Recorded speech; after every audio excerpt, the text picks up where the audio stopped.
intentions and inclinations.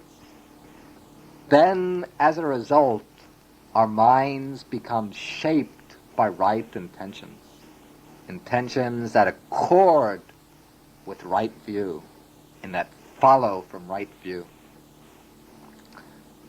In the analysis of this factor, the Buddha explains that there are three kinds of right intentions: the intention of renunciation, the intention of non-aversion or loving kindness, and the intention of non-injury or compassion. And these are opposed respectively to the three wrong intentions: the intention of sensuality, the intention of aversion, and the intention of harmfulness or cruelty. Now, right intention, as we said, follows naturally from right view.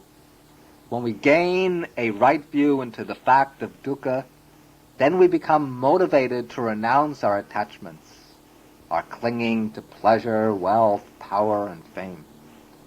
These we usually imagine to be desirable, but we take them to be desirable only because we haven't seen their inherent unsatisfactoriness. When we see that they lead to dukkha, that they lead us into suffering and dissatisfaction, then our mind inclines to renounce them, to give them up. We don't have to force ourselves away from the desire for them. But as we gain the understanding, the right view, the desire falls off naturally by itself. Then, when we look at other beings through the lens of the Four Noble Truths, we see that others are also caught up in the net of suffering. And out of this perception, there arises a feeling of deep identification with others, a feeling of oneness with them, which leads to attitudes of loving kindness and compassion. And as these attitudes arise, they motivate us to renounce, to give up all aversion and hatred and all violence and cruelty. In this way, the three types of right intentions follow from right view.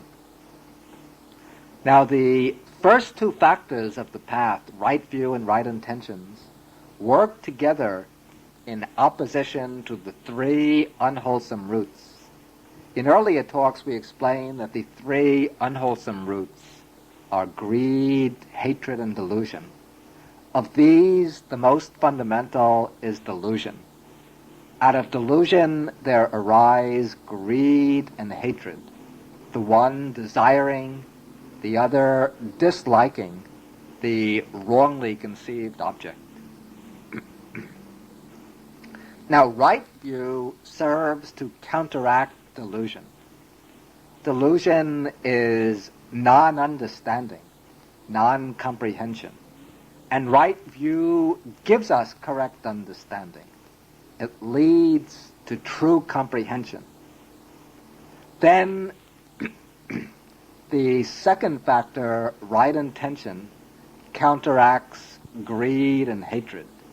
The intention of renunciation opposes greed. The other two intentions of non-aversion and non-injury counteract hatred. Thus, already at the very beginning of the path, the process is set in motion that will eventually cut off all three unwholesome roots.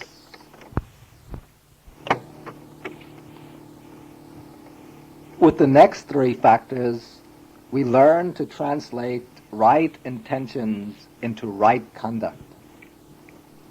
We apply the right intentions to our bodily and verbal deeds, to our general way of life. And thus we get the three factors of right speech, right action, and right livelihood. Right speech has four aspects: abstaining from false speech, that is, from lying, instead making an effort always to speak truthfully. Second, abstaining from slanderous speech, from statements intended to divide others, to create enmity between other people. Instead, the follower of the path should always speak words that promote friendship and harmony between people.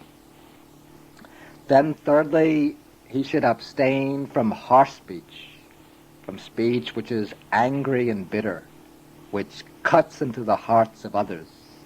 Instead, his speech should always be gentle, soft, and affectionate. And then fourthly, he abstains from idle chatter, from gossip. Instead, he should always speak words that are meaningful, significant, and purposeful.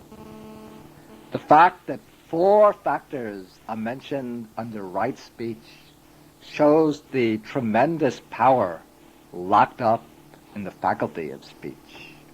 The tongue might be a very small organ compared to the rest of the body, but this little organ can create immense harm or immense good, depending on how it's used.